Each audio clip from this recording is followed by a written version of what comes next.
I travel not to go anywhere, but to go. I travel for travel's sake. The great affair is to move. There is no duty we so much underrate as the duty of being happy. By being happy we sow anonymous benefits upon the world. We are all travelers in the wilderness of this world, and the best we can find in our travels is an honest friend. So long as we love we serve, so long as we are loved by others, I would almost say that we are indispensable, and no man is useless while he has a friend. Quiet minds cannot be perplexed or frightened but go on in fortune or misfortune at their own private pace, like a clock during a thunderstorm. To be what we are, and to become what we are capable of becoming, is the only end of life.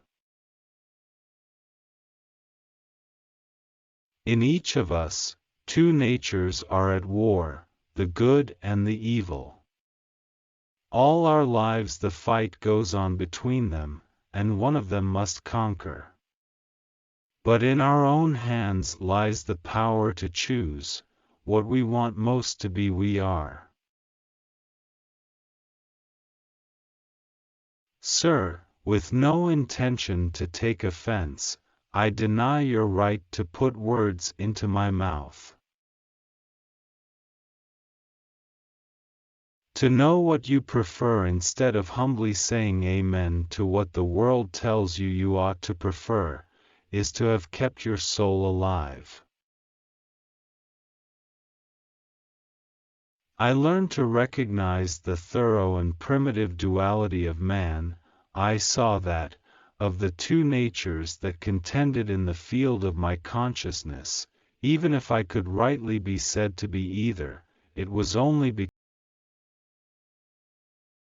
with every day, and from both sides of my intelligence, the moral and the intellectual, I thus drew steadily nearer to the truth, by whose partial discovery I have been doomed to such a dreadful shipwreck, that man is not truly one, but truly two.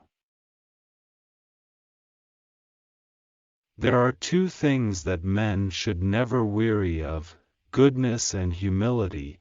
We get none too much of them in this rough world among cold, proud people.